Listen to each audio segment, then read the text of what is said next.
Hey there, I'm El Movie Master, and this is a video response to The 13thWolfman. I wanted to share some of the movies that I have. I've been watching your videos as of late, and you have a lot of cool stuff, a lot of obscure horror movies that are kind of harder to find. And I wanted to share some horror movies that they're not necessarily obscure. They may be a little bit harder to find, but they're just horror gems that I wanted to share.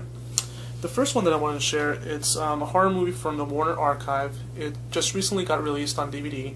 For the longest, it was only available on VHS, and that movie is Killer Party. This movie's pretty cool. It's a slasher film, and I don't know if you already own this. The only downside to this DVD is that it's burned, but it's an original DVD. It's from Warner Brothers. It's just that Archive Collection DVDs are just on-demand DVDs. They're just being released on the minimum. You have to actually go through the Warner Archive to actually find these movies. So yeah, it's a really cool movie. I like it. This one you can find on Amazon for 14 bucks. And yeah, pretty cool movie. Next one, it's if you're into movies like Cannibal Ferox, Cannibal Holocaust, then you should pick up Cannibal Apocalypse. And this one, it's a cool movie. It's with John Saxon from Enter the Dragon. And the movie, it's pretty much in the same vein as Cannibal Holocaust. It's an exploitation movie. And this one, I think, if I'm not mistaken, it's out of print. It was released through Image Entertainment, and it's kind of hard to find now, I think. So if you don't have it, I recommend this movie. It's pretty cool. And the next one, this one, I don't necessarily recommend this movie for the theme or anything like that. I recommend it for the cover, and that's Satan's Baby Doll. This movie goes up as much as $30 online, and the cover, again, it's pretty cool.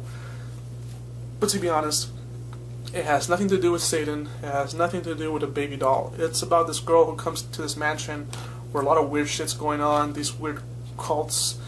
It's really bizarre. It's kind of violent, not really, but I enjoyed it. The best thing about this movie is the soundtrack. It's a really cool 70s horror soundtrack, so I recommend it for that, and of course for the cover.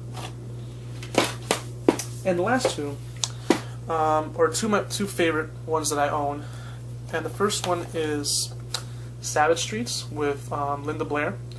And this movie, even though it looks like an exploitation movie from the cover, it's actually not an exploitation film. I wouldn't even go as far as saying it's an exploitation film. It's more of a pop rock revenge film. And Linda Blair plays this high school student who is trying to get revenge on some guys who were in a gang who murdered her friend. And it's pretty cheesy. It's a typical 80s film. You know, it's an 80s B movie. But I like it. I got it signed by Danny Steinman, the director of this movie. And this DVD goes up as much as $150. So it's pretty rare and it's out of print. But I still recommend it. It's a really good movie. And the last one, it's the SciFi Collection Volumes 1 and 2. This SciFi Collection, it's not rare at all. You can actually find this on Amazon, but I just felt like sharing it because it has a lot of old classic sci-fi movies that I like. Movies like Tarantula, where Tarantula actually has a cameo by Clint Eastwood. It has The Mole People, The Incredible Shrinking Man. So yeah, this was a really cool box set. Anyway, I enjoyed your videos. I'll be checking more of them as soon as you upload them. So, alright, take care. Thanks.